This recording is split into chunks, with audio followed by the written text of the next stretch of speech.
Chelsey Painter Davis is known as the Blind Mom on her podcast and on Instagram.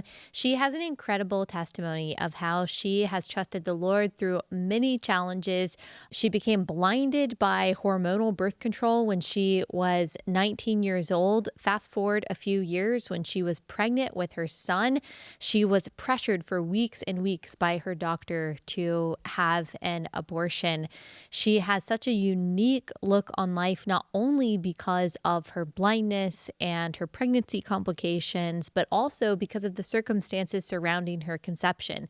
She is an IVF baby and describes herself as an IVF survivor. Her look on the sanctity of life and the faithfulness of the Lord is so refreshing and encouraging. You're going to love this conversation with Chelsey. This episode is brought to you by our friends at Good Ranchers. Go to goodranchers.com, code Allie. That's goodranchers.com, code Allie.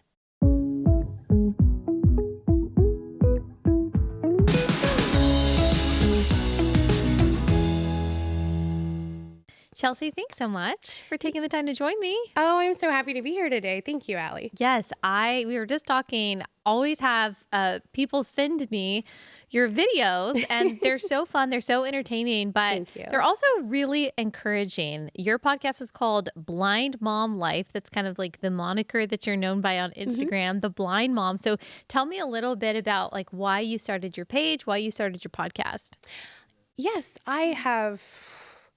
Oh my goodness. I have always been a huge pro-life enthusiast, and I just never really felt like I could do much about it. But as I've gone through my life, I have racked up quite a challenging testimony, and I just really saw opportunity with, now that I've healed through a lot of these things, how I could use them to point not just to my pro-life ethic that I get from my faith, but also how this really applies to all the decisions that you make in your life. Like, don't give up on your life just because it's difficult. And I really saw an opportunity there to share.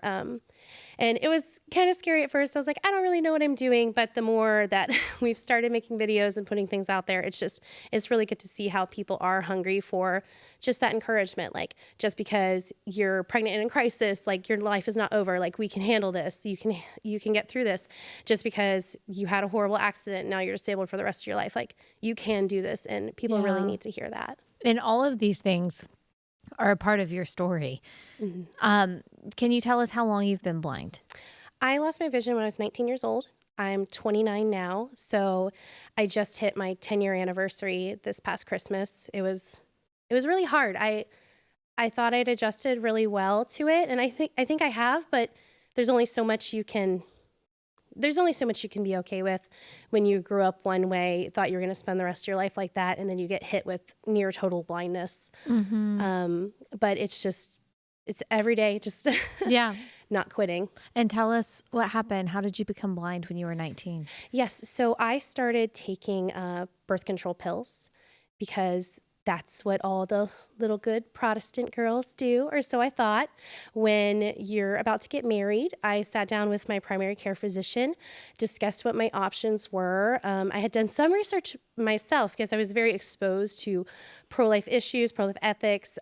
Growing up a survivor of IVF, I wasn't afraid of these topics. And so I had noticed online, they were saying, sometimes birth control pills can cause the lining in your uterus to thin, and that can accidentally keep the embryo or the zygote from attaching.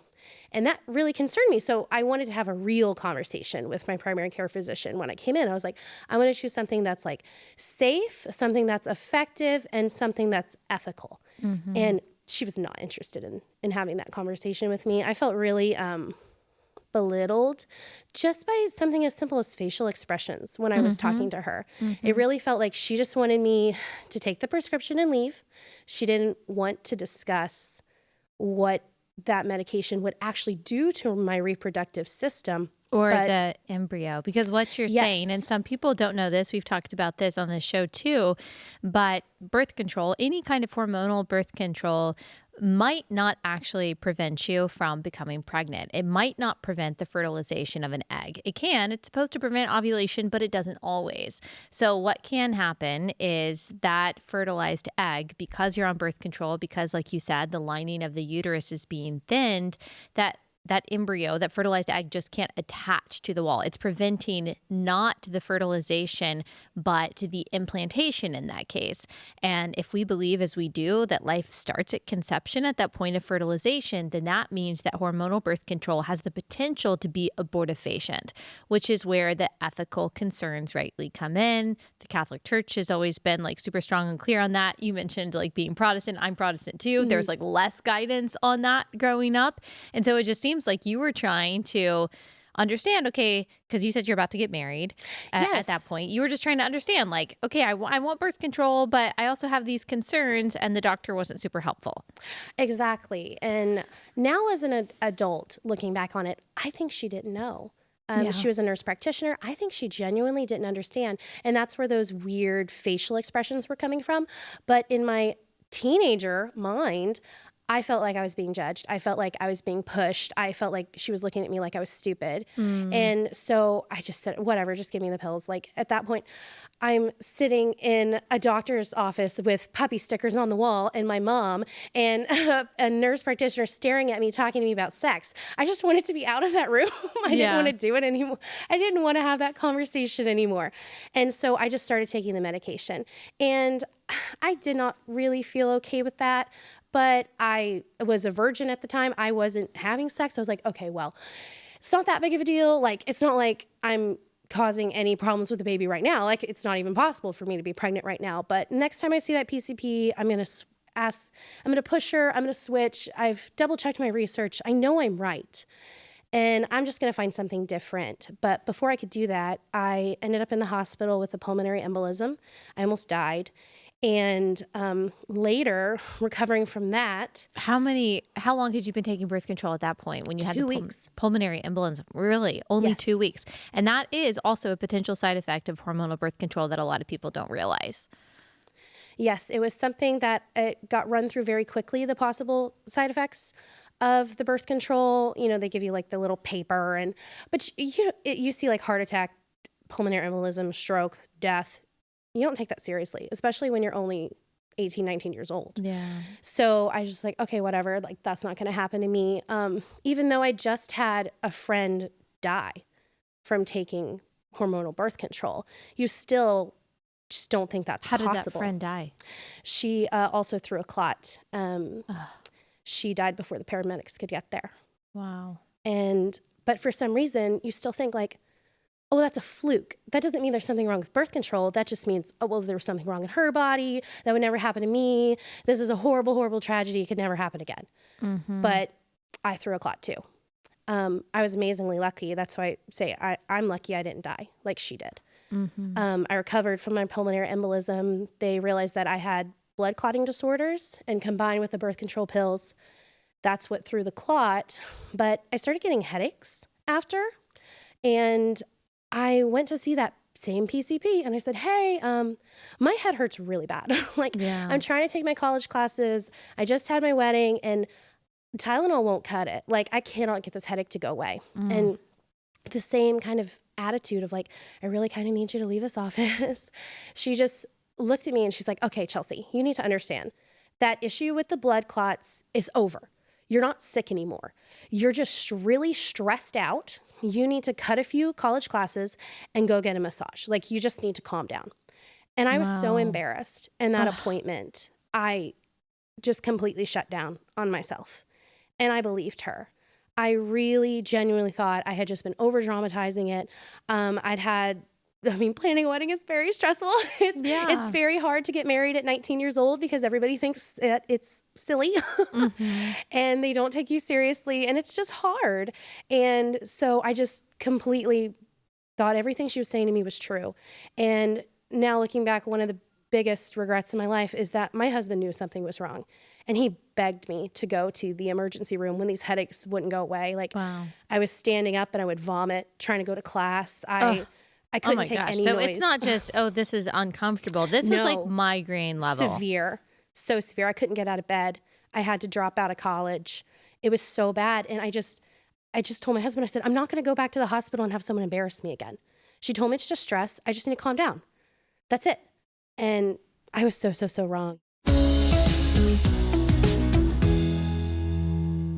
First sponsor for the day is Adele Natural Cosmetics. This family-owned business has been formulating and packaging high-quality cosmetics and skincare products in the U.S. since 2014. This is an amazing company that truly makes really effective and holistic products. I use both their makeup and their skincare when I'm not in the studio. I love their moisturizing foundation, their cream blush, their glow. It all comes in like that stick form, and it's really convenient and works really well. It gives you that glowy, moisturized, no makeup look, especially if you have some fine lines, the joyous signs of aging. This makeup really doesn't settle into those lines. In fact, I think that it minimizes them. I love wearing their makeup and I love their skincare. I love their essential line. Their Blue Lagoon line is amazing and luxurious, smells great too, but my go-to is the essential line. Their essential moisturizer, their essential cleanser, it just keeps my skin looking, I think, its best and super hydrated. Go to AdeleNaturalCosmetics.com. Use code Allie for 25% off your first time purchase. AdeleNaturalCosmetics.com, code Allie. So you didn't consider just stopping the birth control pills on your own? I had stopped the birth control pills after the pulmonary embolism. Oh, you did? Okay. Yes. So once you throw a clot from birth control pills, the immediate standard of care is that you do not take hormonal birth control ever again. Okay. And then especially combined with my blood clotting disorders, I'm on anticoagulants for the rest of my life. So the absolute worst thing I could do is add in hormonal birth control. So this is just side effects from having taken it at all. And I got worse and worse. I didn't realize how bad my vision was deteriorating because I kept making up excuses. I was like, oh, well, we just moved into this new studio apartment and it's just really dim in here. There's not a lot of windows, we're kind of poor. We just got married. It's fall. It's turning into winter. Oh, I just need a new pair of glasses. There's nothing really going on. And it wasn't until my mom came to visit me for Thanksgiving and we were setting up the Christmas tree because I'm that kind of person. Yeah. She asked me to hand her the purple Christmas ornament and I was holding two of them and I couldn't tell which one it was. Wow. And that's when we knew something was very, very wrong. But that was scary. You go into such a state of denial for that.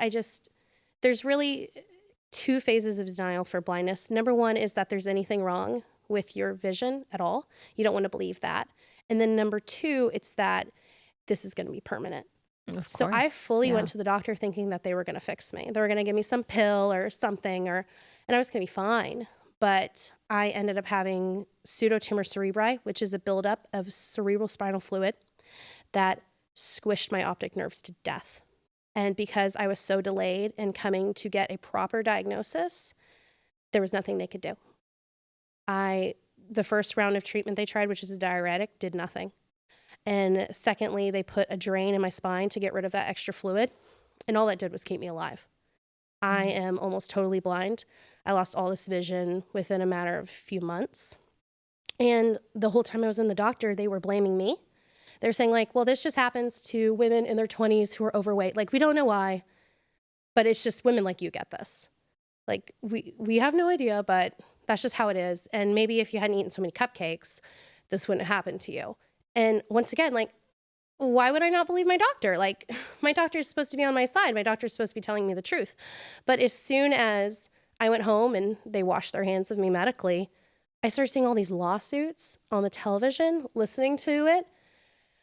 And they were like, have you been blinded by pseudotumor cerebri? And the more I looked into it, birth control companies found out in their clinical trials that their medication was causing pseudotumor cerebri, and they just decided not to put it on the bottle.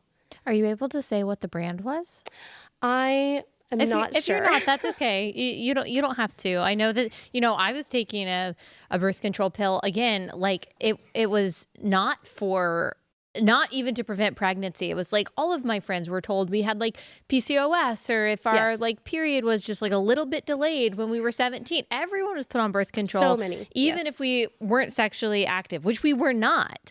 But Exactly. I was put on Yaz because that's what everyone was. And now I see those commercials. Like if you took Yaz and then you got like a breast cancer diagnosis or something. And it's like, I don't even remember hearing any potential side effects of those. And I wasn't on it for very long because I just realized I don't need this and it doesn't make me feel good. But I mean, there are women who are on those for years and years and years and never know that the reason that they're feeling bad is because their hormones are jacked up or whatever else is in the birth control. Mm-hmm. And I feel like the doctors are so invested in protecting birth control just as a whole industry that they're not really sitting there and being honest with you. It took about a year after my symptoms started for me to sit down with my hematologist, my new hematologist. And he said, do you realize, when he was taking my patient history, he's like, you realize that you didn't have any problems until you started taking those birth control pills. And once you started taking them, you were hospitalized 4 times in 1 year. Your body it was wrecked as soon as you started taking those. And by that point, I was like, yeah, I started to figure that out. But when I was going through the process with the neuro-ophthalmologist, with the primary care physician who'd prescribed me the birth controls in the first place, they're not bringing it up. And in a way, like, I almost kind of understand because the birth control companies did lie and they refused to put it on the warning labels. But at the same time, how many doctors actually read those warning labels? Mm-hmm. Do they really know what they're prescribing to you? And unfortunately for me, it had lasting permanent side effects I'll never see again. There's nothing they can do for me. So is it confirmed that the blindness was caused by the birth control? There's no other possibility for the cause? There is a possibility that I just got it. It's just random. That is just random. That's what the first doctors were trying to tell me. But there is a lot of information online about how it is connected to birth control pills or hormonal contraceptive. And it makes so much sense because when he's telling me like, it just happens to women in their 20s. And I was like, you mean people who are on birth control? Yeah, like that's true. That's a very interesting correlation you're suggesting there.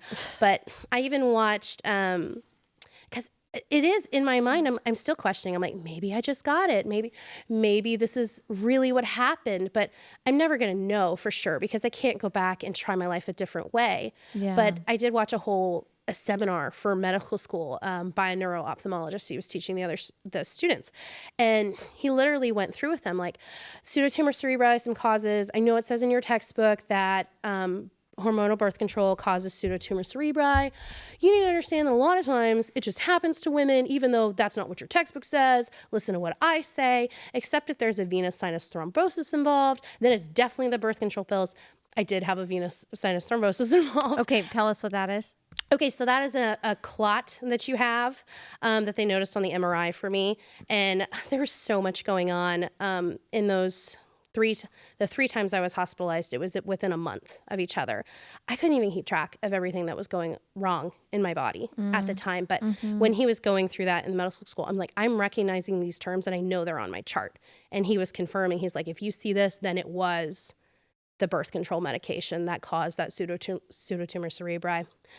So I'm just I don't want to be like ridiculous in my analogies, but I'm very in the dark on this. And it's just always that lingering thing of like, this was found in these clinical trials. Yeah. This is written about in a textbook. I've had another doctor say, your body went to trash after you took those birth control pills. Like, how can I not sit here and say, that's what happened to me? Yeah. And I want to zone in on something that you said that doesn't directly have to do with birth control, but it has to do with just the reproductive world in general. You called yourself an IVF survivor. Yes. Can you expound upon that? Yeah. So I was conceived in a Petri dish in 1994 in a IVF clinic in Central Florida. And I have siblings who died in that process. I have siblings who were intentionally killed in that process.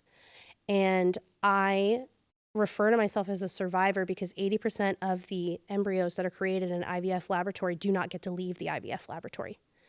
They either die in the freezing process, they are left there indefinitely, they're intentionally killed by being sprayed with toxic solution when they're no longer wanted, they're weeded out for eugenics purposes. So I feel very chosen to have been allowed to live at all. And it's a very IVF is a very brutal, horrible process. I don't even know how many siblings I have that were killed in an IVF laboratory, and I will never know. How many living siblings do you have? I have 2 other siblings who survived to birth from the IVF process. I'm very grateful for them. They're 2 years younger than me, a brother and a sister. But those are not the only siblings that I have, and the others are just gone. And I feel like I have to address my relationship with IVF as a survivor because I cannot pretend like those siblings were not real. When did you start looking into the IVF process? Because as you know, your and my position on IVF is in general like a unique one. Even a lot of Christians that listen to this podcast, they do not like when I talk negatively about IVF. So at some point you must have really researched the process and the risks. Tell us about that. Yes. So I'm so grateful for my parents' honesty about IVF, and as I got older, about their IVF experience, because it really gave me permission as a young child, we're talking like 12 years old, to get online and start researching healthy sexual reproduction, what's happening in our body. Like, I found that interesting, like eggs, sperm, fusion, like I found it fascinating. And so at a very young age, I was researching it on a level that most children don't or are even aware of. And so, of course, as I start looking into what is the IVF process, like how do you make a baby in a petri dish? Like, that was fascinating to me. I saw very quickly the abuse and the brutality of what is happening in that industry. I think it's very branded as we just want to help infertile couples have babies. I think that's a beautiful thing, to want to help an infertile couple have a baby. I think that infertility is one of the most tragic, horrible things that happens in our world. It's awful.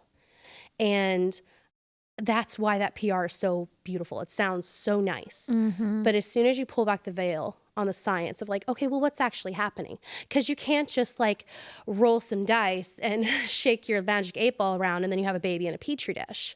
You have to go collect sperm. You have to go collect an egg. Those are complicated, challenging, concerning processes in themselves. And then you have a baby in a dish that needs its mother, that needs to be attached to the uterus for survival.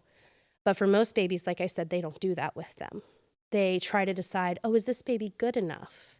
Is this the one that we want to use? Because it's not about one baby at a time and making sure that they're safe, protected, and cared for. It's about how many babies can we do as quickly as possible to save as much money as possible, to inflate, to honestly, like disingenuously inflate the success rate of IVF that we project in our PR, so couples will feel very comfortable with what we're doing, even though what we're doing is killing or permanently freezing 80% of these babies. How can we pretend that they're not babies, even though it is a human life, unique with its own DNA that is growing? What else can we call it? What can we do differently? And I just was always raised with this very kind of black and white perception of morality. And sometimes that can be hard because it can make empathy difficult for you in some situations. But sometimes it can be so freeing because you can just look at something and say, I don't care what size that baby is. You don't get to kill it just because it's in a dish. And you're right. That makes me a very controversial person sometimes, because I think a lot of people expect me to just hug IVF with open arms and say, oh, it's wonderful, it's amazing. No, I'm going to call out the abuse when I see it, especially because it happened to my own family members, and especially because it's continuing to happen. And every time that Christians or pro-lifers try to justify the brutality in vitro fertilization, they are minimizing the humanity of human beings. And I take that very offensively, just on a personal level, because I was in a dish at one point, and I deserve just as much respect then as I do now. And when they deny the humanity of those babies in a dish, it hurts me. It makes me feel very angry, because then they're denying my humanity as well, and I get very upset very quickly. How do your parents feel about this now? It is really hard for my parents. It is not easy for me to talk about this publicly on my parents. I have a lot of sympathy for women who went through IVF in the 90s, because they didn't have an iPhone in their pocket to fact check the things that their doctors told them. They didn't have really anywhere else to go for their information. So when your doctor tells you, oh, I know you have more babies in the freezer, but I don't know that you should really be having any more babies yourself. And it's not really like a baby anyway. Like it's just a potential Clump for a of baby. cells. Yeah. Exactly. Like what were my parents supposed to do? What were they supposed to think? Who were they supposed to believe? I have an amazing privilege growing up after 1995, being able to even look up IVF and see what it was. And my parents didn't have that. So there is a lot of regret from my parents for the embryos that they agreed to be destroyed. But I think my mom sums it up the best when she said she didn't know she was killing her babies. And that's just, doctors are supposed to be there to support you, tell you the truth, help you make a decision. They're not supposed to be there to lie to you about your babies. And that's what happened to my parents.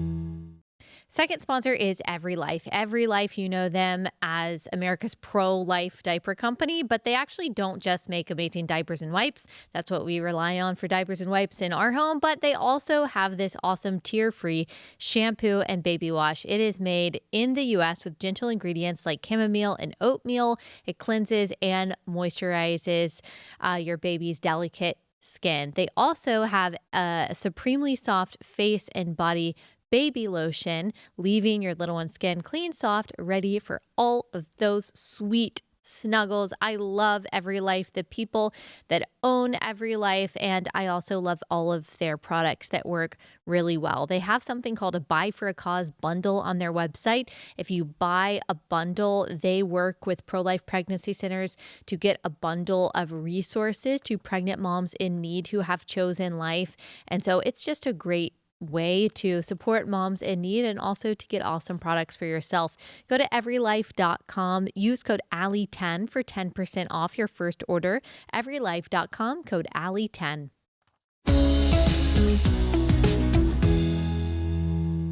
Tell me about how your faith has developed through both of these things that we've talked about so far, and we still have more to your story that we're going to get into, but discovering what happened to your siblings, but then also going through the tragedy of birth control, losing your sight. I know that you were raised a Christian, but this is a lot for a young person to wrestle with. It really is. After the blindness, I really started to believe in this subtle, very dangerous lie that, okay, God loves me and God, he wants me to serve him, but God doesn't find me special, is what I started to believe about him. Because I was praying to be healed. So many people prayed for me to be healed. The doctors told me I was going to get my vision back, and they were wrong. And it just seemed like turn after turn, things were going not the way they were supposed to. And I kept crying out to God, like, why would you let me go blind at 19 years old? I just got married. I've only been married 3 months. This is not okay. And so I just started to believe in almost this kind of deism about God, where it's like, yeah, I know he's there.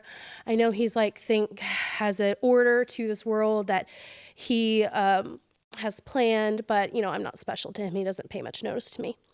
And I really stayed in that place for years until I got pregnant with my son. He's my second baby. And we really got put on a path for me to stand up on all of the pro-life issues, all the pro-life ethics that the IVF and birth control situation had really opened my eyes to. And then I realized, wow, everything that God has put in my life, even the fact that I was manufactured in a laboratory, even the fact that I was what felt cruelly blinded at 19 years old, he has been paving my path so I could be ready to give the fight of my life to save my son. So tell me about that. You said that this is your second child and you had to fight to save him. What do you mean by that? When I was 12 weeks pregnant with my son, he had an abnormal ultrasound.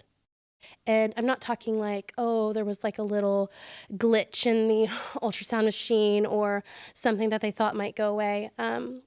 The ultrasound image was so bad that the ultrasound tech had to leave the room, show it to the maternal fetal medicine specialist, which is a extremely high-risk OBGYN who was on call at the hospital that day, go back in to take more pictures, and then send him into my room for an impromptu meeting to talk about abortion. There was a mass in my son's abdomen that was a third of his body. Wow. They had no idea what it was. They told me it could be bowel entanglement, best case scenario, more likely Down syndrome, more likely something that we would never identify because I'd miscarry him so quickly. We were terrified, me and my husband. We didn't know what to do. And they just immediately brought up abortion. As soon as I said, well, what's the plan? What are we going to do for my son? They said, well, that depends on whether you're going to continue with the pregnancy or terminate. I was just shocked because I thought that when you're pregnant and you go to the doctor to help you keep your baby healthy, they would understand that the last thing I would want to do is kill my baby. But they seemed to think that would be the first thing I wanted to do. They were telling me about likely disability, permanent for the rest of his life. They were telling me about significant cognitive delays and just really pushing me on trying to make an abortion decision quickly before I approached the state's legal cutoff, in a way that they were just implying that my son is going to be so messed up. My son was going to be so disabled. There's no way that I could ever want him. And that's hard enough to hear as a mama who loves her baby, who wanted her baby, whose baby was completely planned. But it hurts so much more being a disabled woman. And the lack of awareness on my doctor saying essentially to me, there's no way you could love this disabled, messed up thing. I just couldn't even believe that he could say those words to me, knowing that I'm sitting across from him with permanent blindness. And I realized that everything God had taught me, opened my eyes to through IVF and birth control, even allowing me to stay blind when all the doctors said that I wouldn't. He moved all of that textbook knowledge, all of that head knowledge to a heart knowledge, and I was ready to fight. I couldn't be lied to by my doctor. I knew that my life wasn't at risk. I knew that my son had value, even if he was going to be stillborn, like they told me was very possible, even if he was going to be cognitively delayed, even if he was going to have bags and tubes and wires and scanners and all these things that a normal able-bodied mom doesn't feel like she could handle.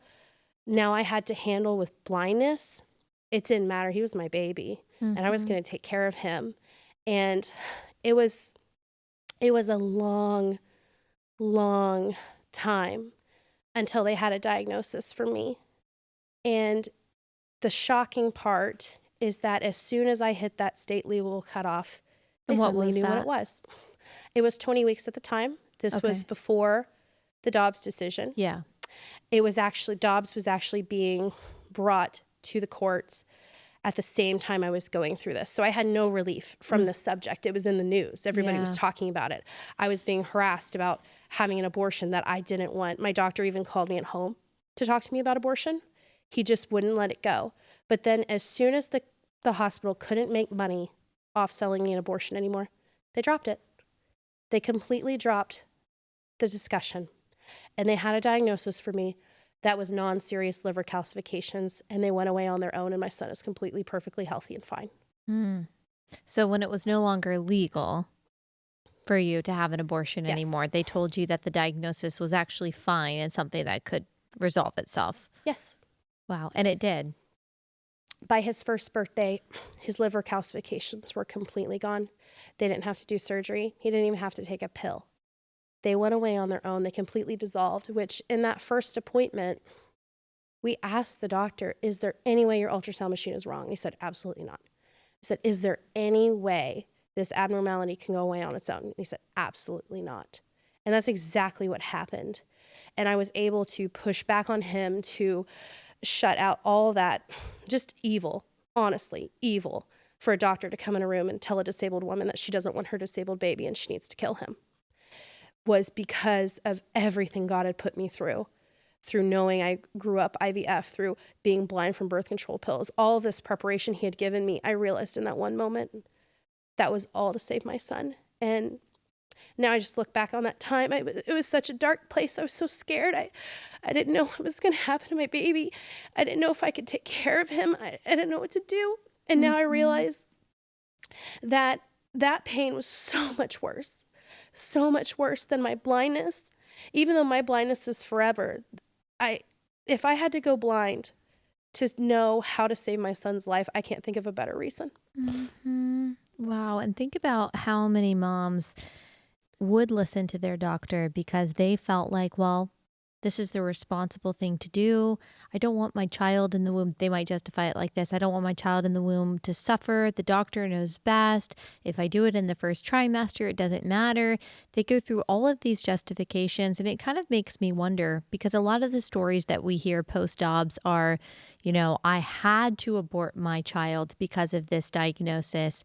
I wonder how many of those women, and maybe we all would in this position, are almost convincing themselves and even like exaggerating what the doctor told them and believing the worst case scenario of what the doctor said was possible in order to make themselves feel better about the decision that they made. When in reality, in many instances, it was maybe like yours, where it was a possibility that it was serious, but it ended up being something that could have been resolved. And I'm just sad thinking about how many toddlers and teenagers and adults we could have in this country had more women pushed back against their doctors and said, no, I'm going to fight for my baby.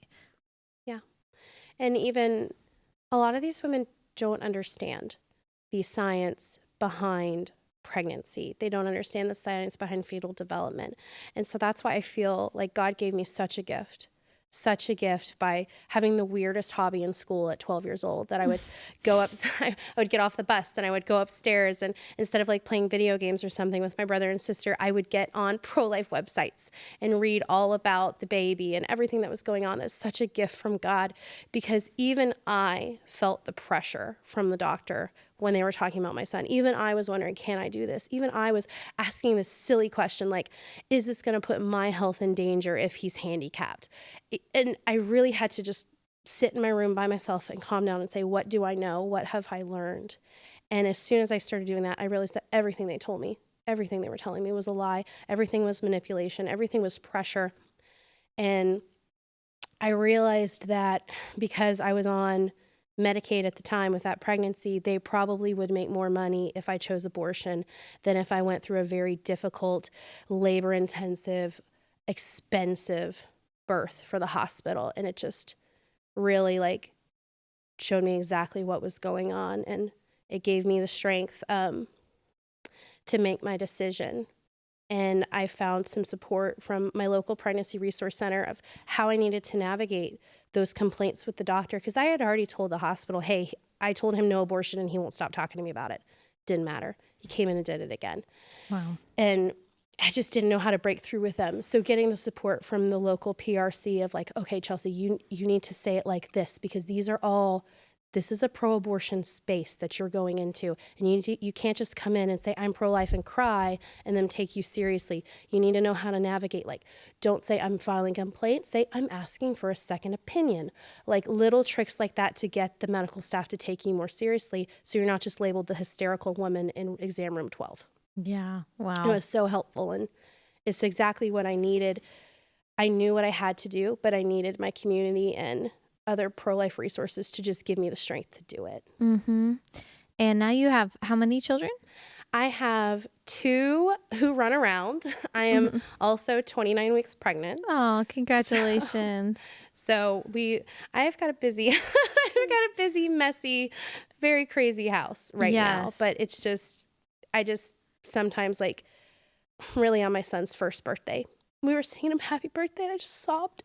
Yeah. I just couldn't stop crying because I was told that was not going to happen. Yeah. And it breaks my heart knowing that one day I'm going to have to tell him what happened, and that the doctor who was supposed to fight to save him thought it would be totally fine if he died. Yeah. And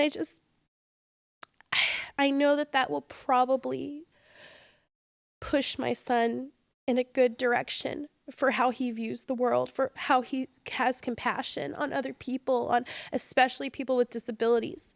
But it's just, no mom should ever have to hear that about their baby. No, absolutely not. And I just am thankful for your courage. And I know that your son, even if he doesn't understand, is also thankful and will be thankful for that fight.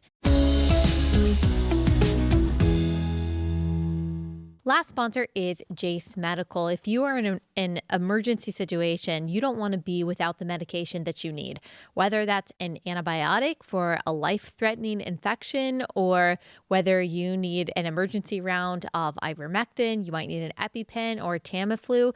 You need to get an emergency medical kit from Jace. Jace Medical offers you this stash of antibiotics and other items that you might need in an emergency situation if you cannot get to this kind of medication through the traditional means. They also have something called a Jace Daily Case, and that is a year-long supply of the prescriptions that you and your family rely on. We talk about making sure that we're prepared in a variety of ways, your food supply, etc., but you can also make sure that you are taking care of your family by preparing them medically. You can do that confidentially through the telemedicine process at Jace Medical. Go to jace.com, use code Allie10 at checkout, you'll get a discount. Jace.com, code Allie10.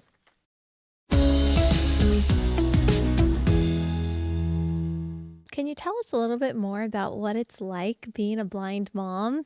I love the sweetness and the sincerity and the fight and your story and going through all of these challenges, but you also have an awesome sense of humor and you kind of make light. You might have make light of a lot of the challenges that you have, which I mean, you kind of have to because we're still called to live a joyful life. So talk to us just about kind of some of the practical parts of being a blind mom. Yeah, well, humor has always been my coping mechanism. Yeah. So that's definitely how we've gotten one. through a lot. I remember when I first went blind, and it had been a little bit of enough time for me to start making jokes, I told my dad, I was like, hey, Dad, you know how you spent all that money on IVF? And you're supposed to get a healthy baby from that.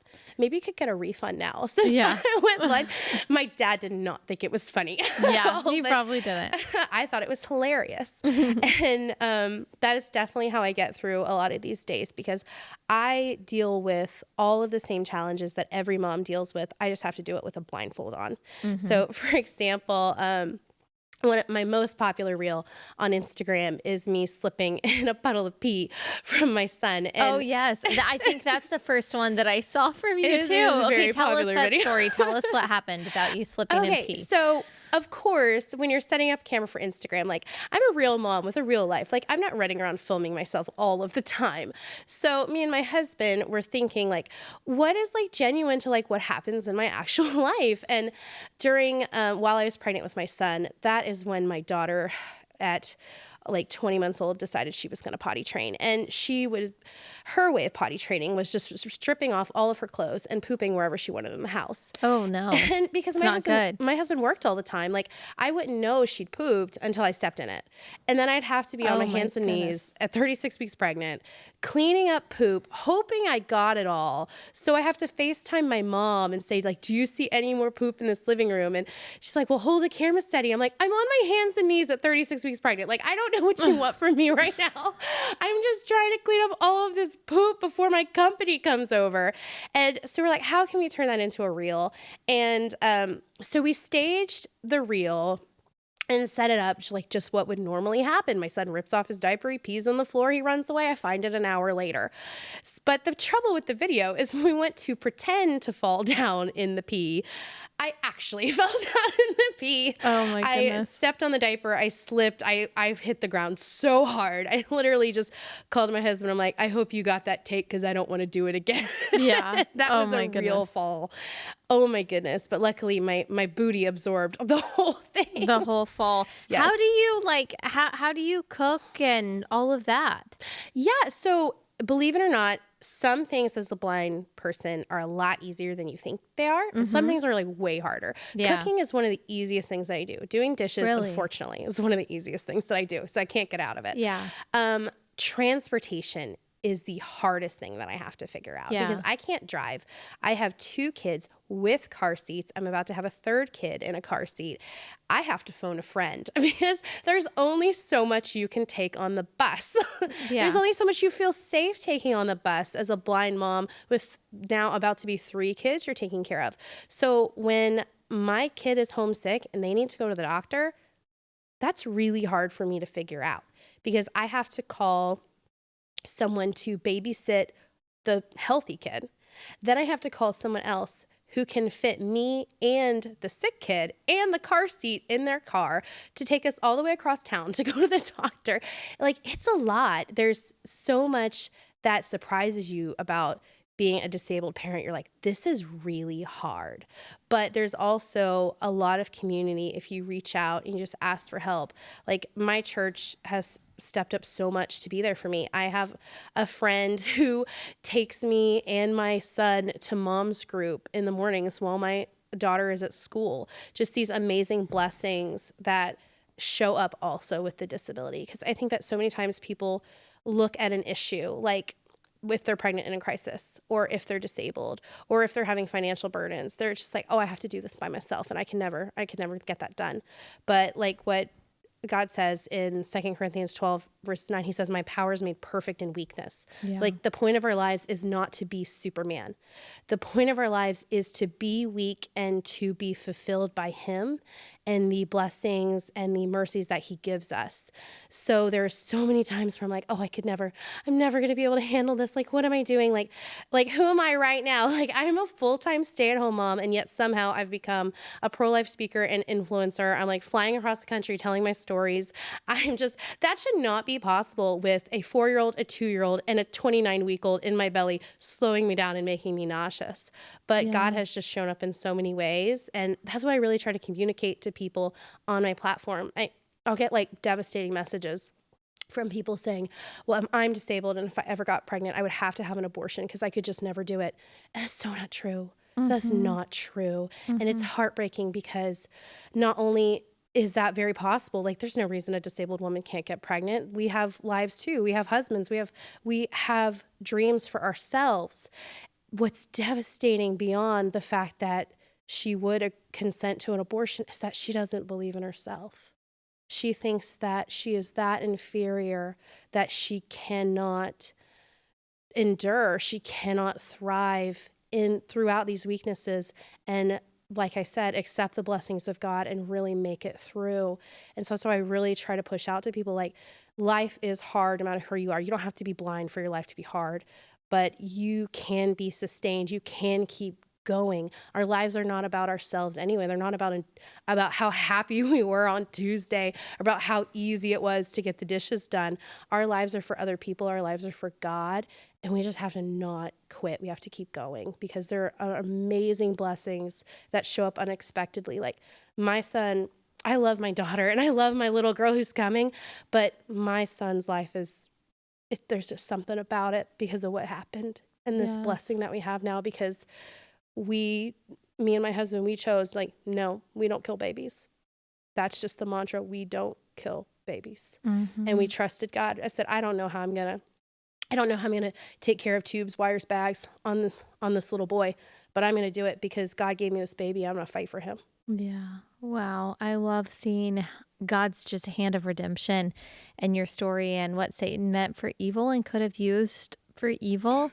As you described, all of those moments of being ignored, of being persuaded in a way that, I mean, it really silenced you and really hurt you physically and emotionally, how God used that for not only your good and his glory, but also to save the life of your child, and how he's continuing to use that, as you said, to give glory to himself. And that's one theme we see throughout scripture, that God will stop at nothing to give himself glory, even if that means things happening to us or in our lives that we do not understand. And you are just a really beautiful example of that. So thank you. Thank you for your courage. And thank you so much for taking the time to come here and share your story. It's going to help a lot of people.